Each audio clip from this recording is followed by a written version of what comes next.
Welcome back to my channel. My name is Victoria, and welcome back to our Summerween vlogs. I vlogged our first 2 days of Summerween as we completed our first prompt and read The God of the Gumio. If you want to check it out, I will put that link down in the description box. But today is Sunday, July 7th. And we are going to be documenting the next 3 days here in Summerween. It is currently dark and dreary outside. I do live in the Houston area, and so we are expecting a lovely tropical storm. So, in light of that, I had been debating whether the next book I was going to pick up was Deadbeat by Jim Butcher in the Dresden Files or Fantasticland by Mike Bockoven. And since Fantasticland documents the aftermath of a hurricane and or tropical storm, if you will, I thought, why not be thematic? So I went ahead and grabbed it on Hoopla. So I put it on my iPad because I realized that it doesn't seem like there's a way to share it to your Kindle. I don't know if there is. Please let me know. But I went ahead and downloaded it on Hoopla here on my iPad, so it was nice and big. I'm pretty excited because this book is only 272 pages. So, you know, we are respecting our time here. I don't know what else we'll be doing just because there is a storm. So this vlog might be a little bit, you know, lackluster here. Such is the life of living on the Gulf of Mexico during hurricane season. I myself am originally from Florida, so I am not unfamiliar with tropical storms.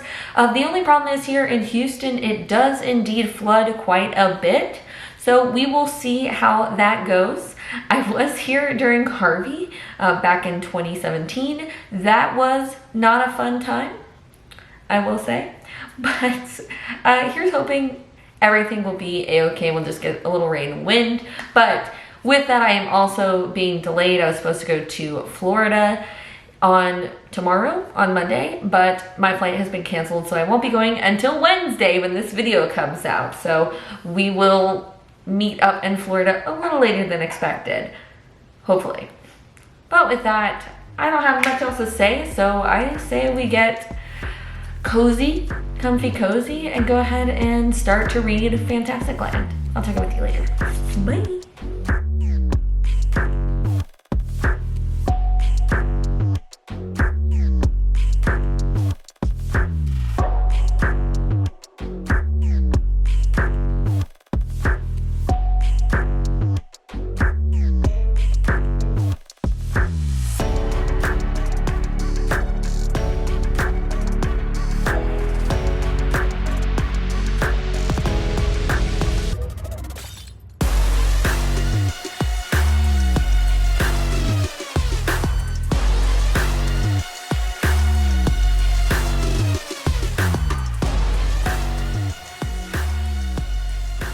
So I am currently exactly 50% of the way through Fantasticland. So I thought I'd do a quick check-in with you here and tell you a little bit about how I'm liking it so far. I am liking it.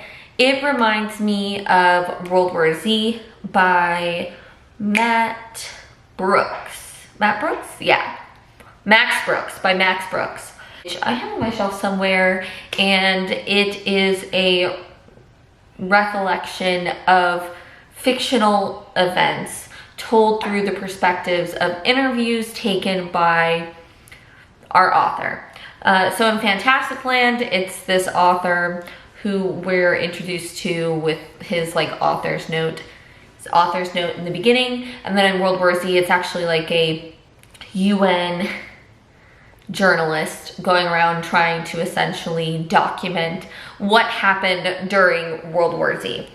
So I kind of already knew that I would like it when I first heard Gabby talking about it, because it sounded like something I would enjoy, especially because I really did enjoy World War Z. Now, of course, this one is in ways a bit more realistic just because there's not zombies. Not that I want to steer you away from World War Z, because even if you don't like zombie books, movies, etc., I think you could like the book because it's really, Max Brooks takes like this idea and tries to make it as real world as possible. And if you've seen the movie with Brad Pitt, just throw that out of your mind when you think about the book. But we're not talking about World War Z, we are talking about Fantasticland. So it's a very similar setup. We start off with basically people who weren't actually in the park but were surrounding it. So we get people who, you know, were running the park, like the corporate people. We get people who were attendees who got out beforehand. We get somebody who knew the history of this fictional theme park and kind of get the lay of the land of what this theme park looks like, how this could have happened, how these kids could have been trapped in this theme park for as long as they were, and also why they weren't rescued earlier. And essentially, like, the idea is that the park was pretty self-sustaining for a while because they had plenty of resources. So they weren't too concerned about them necessarily compared to people who, you know, didn't have any shelter, didn't have food, didn't have water, and things like that. So that's kind of like the first couple interviews, and then they start interviewing different people, and we learn very quickly that there are tribes, and that has a lot to do with their different locations in the theme park, and we see how those tribes formed, and we also quickly learn that there are certain groups that are starting off with violence, and it's kind of setting the stage for what will happen later. Now, we do realize, I thought that there were going to be people in the park who were attendees, but they do explain that this was like a skeleton crew that essentially stays at the park and, you know, waits out the storm in their bunker and then comes up and basically makes sure that no one steals anything. And this was kind of the plan. So it's all people who've worked at the park, and we're getting their different views and finding out how different groups formed and who their leaders were, and basically how they were preparing against one group, who we quickly learn is the pirates, that were starting out off the bat with violence. Where I'm at right now, there's been mention of worse things to come, but I mean, the things that they've talked about already are pretty traumatic. I will definitely say, like, if you don't do well with like violence and death, things like that is probably not the story for you. But yeah, I am enjoying it right now. I am curious to see how much further this transgresses down this line. And there was something mentioned like the council in the last chapter that I was reading, so I'm curious to see what this was, because apparently after that, that's when shit really hits the fan. So I'm thinking this second half of the book is going to pick up a lot when it comes to what was actually going on there, whereas like everything in the first half is really setting up the stage, how things started to unravel, and then I think the second half of the book, we're gonna get, things are gonna get crazy. In the meantime, we are still waiting for Tropical Storm Beryl, possibly hurricane when it hits the coast, Beryl to hit. Interesting thing always about hurricanes is it is a storm that you know is coming, so it's not a surprise. So you're always just kind of like waiting for the storm to hit. And it's always an interesting experience. So we're not really getting any rain right now, so we're probably gonna go grab something to eat, chill out before the storm hits. It's supposed to hit this evening. Where we're at, we're supposed to get winds between like 50 to 70 miles an hour. So fingers crossed that, you know, we keep electricity and things like that, because that is no fun. And I don't think we're supposed to get as much rain as Houston proper, which is fortunate because Houston does flood very badly. So I am hoping that it won't be too bad. But again, we are really on theme here, reading a book about the after effects of a hurricane while waiting for a hurricane to approach our coast. Is it a bit morbid? Perhaps, but it's what we're doing. So I anticipate finishing Fantasticland tonight, if not tomorrow, and then I think we will go ahead and pick up with the Dresden Files. But I will let you know how that goes, and possibly let you know how the storm is going if you're at all interested at some point in time. But, alright, catch you in a little bit.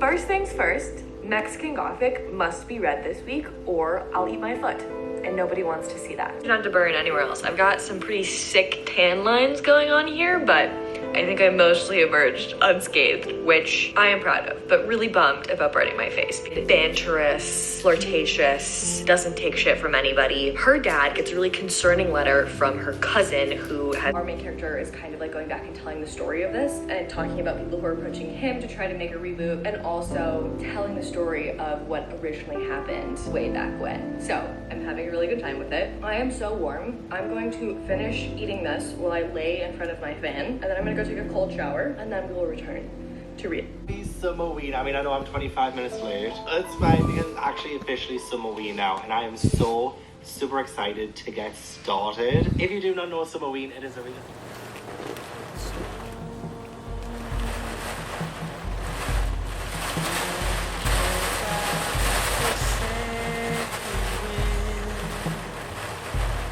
Something else to take for someone else to keep us warm. Oh, we're learning where to aim and still learning all the ways to love, but forgetting just the same. Only ourselves to blame. Oh, we stay together, sail to the moon, sometimes too close to the wind. Hold on to nothing, 'cause we got a perfect storm. At the start or at the end, is it really worth knowing the answer to? It is not what we demand. There's no answer written in the sand. Oh, don't care about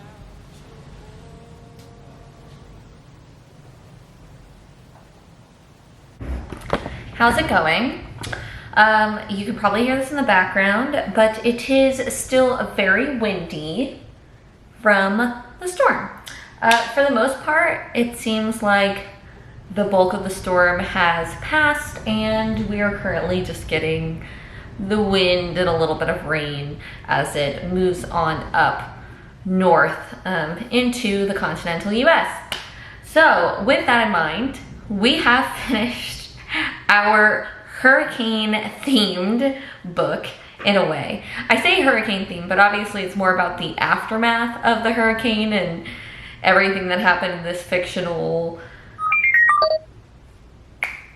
theme park. But let's talk about it a little bit. So last we checked in, I was 50% of the way through Fantasticland. And honestly, I'm still not sure what I want to give this book rating wise. It wasn't scary, I will say that.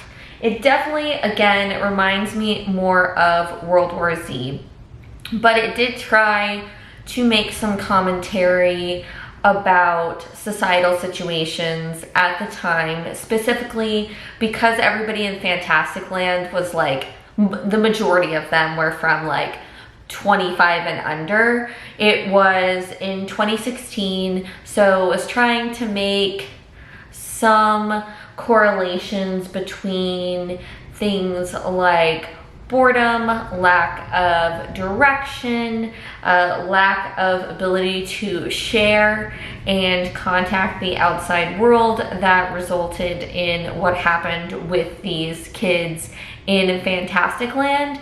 For me, I am not sure that the message that the book was trying to make really came across, and I think that might just be because it was written before 2016. I feel like a lot of different things have happened since 2016, so perhaps it would have been a little more poignant in 2016 than it is now in 2024.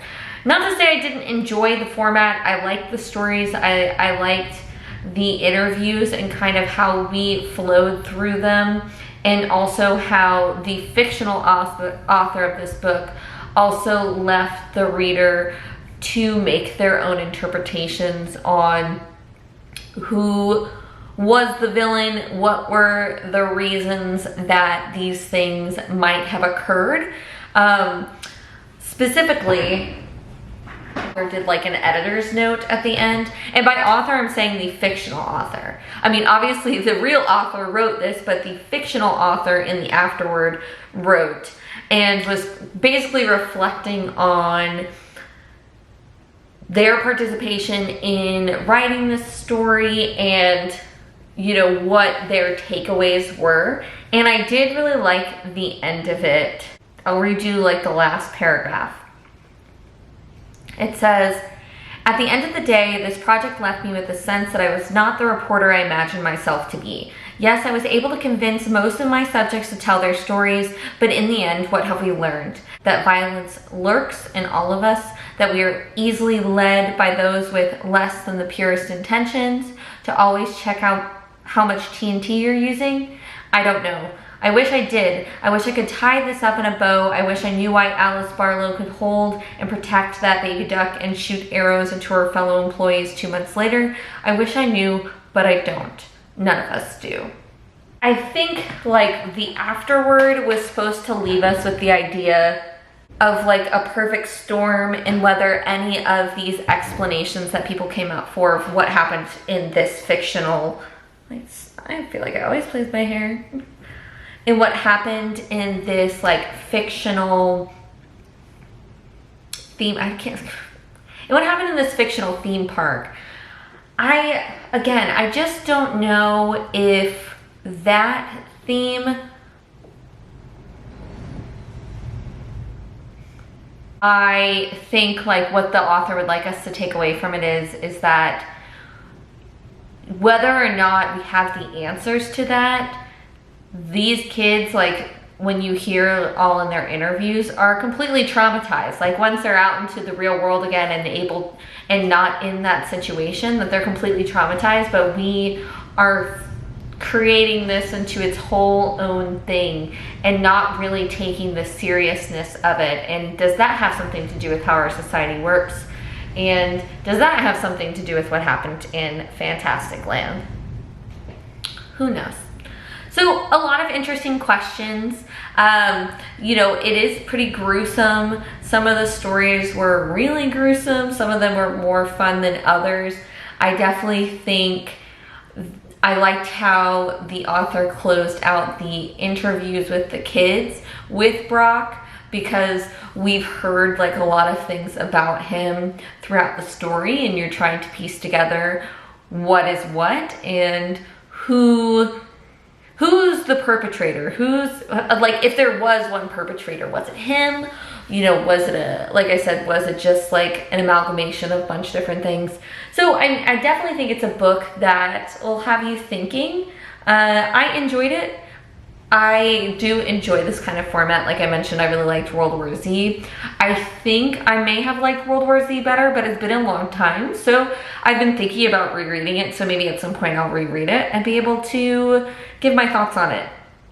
But I don't know. I think I will give this one 4 stars. So that wraps up Fantasticland. So that marks off the prompt of read a book that takes place in the summer. And I was right. It does take place in the summer. It starts in the summer, moves technically into fall, but it starts before like September 21st or 22nd or whenever fall officially starts. So it works. It works. And we read it. Who would have thought that I would read it during a hurricane? Just worked out that way. Anywho, so the next book I'm going to be reading is Deadbeat by Jim Butcher.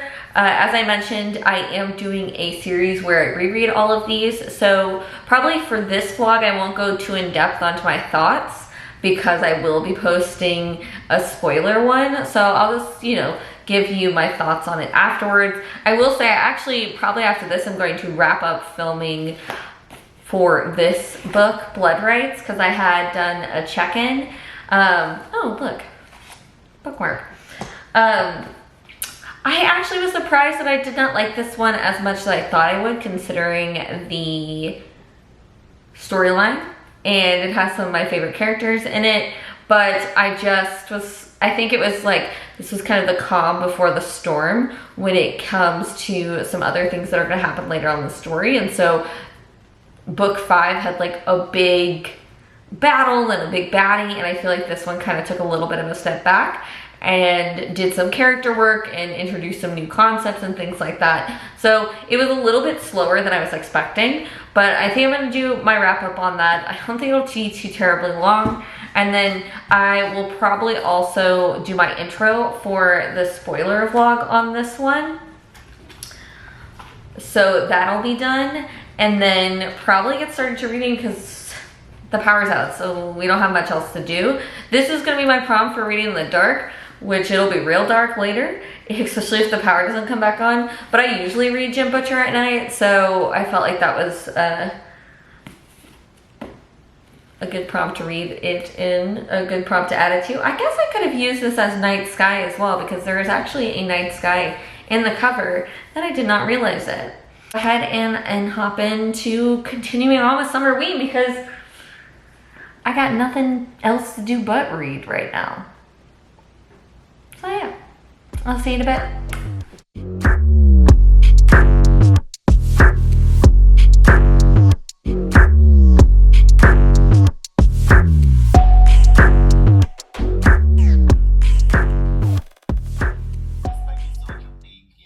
Gabby's reading the Forgotten Island in a new vlog. Perfect. I think I'm gonna finish my chapter in this. Wanted to check in because I'll need to get this vlog edited for tomorrow, and I haven't checked in all day really.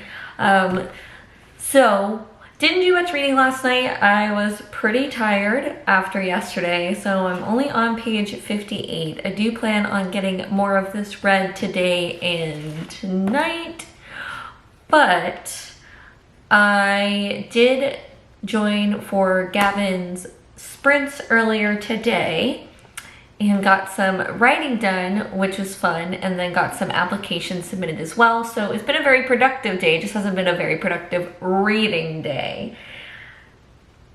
But I actually think that Deadbeat is a very good book in the Dresden Files series for Summerween, because we've got creepy necromancers whose like skin are all draggy and gross. We've got Mavra, who is a creepy vampire, and even Bob is getting spooky ooky here in this book. So I feel like it's really giving the vibes. It's worked out pretty well. So I am excited to continue on with this today. So hopefully I'll check with you later once I've read a little more and get this video edited and ready to go for tomorrow. I also want to watch more Summerween vlogs. As you've seen, I've been watching quite a few. as everyone has been posting multiple. So I think Gavin and Katie have both posted one, Katie Marie. I haven't seen if Katie, the other Katie, has posted her daily vlog yet, so I'll have to look at that soon. But I've been trying to keep up with those, and I know there are some people through Gavin's Patreon who've been putting together like a playlist for other people, so I'm hoping to get to as many as I can. Tomorrow I'll be going to Florida, but not until later in the evening, so we'll have some time tomorrow to get filming for the final couple days of Summerween. Really need to get this one done because we still have Come Closer and Slewfoot to finish reading before the end of Friday.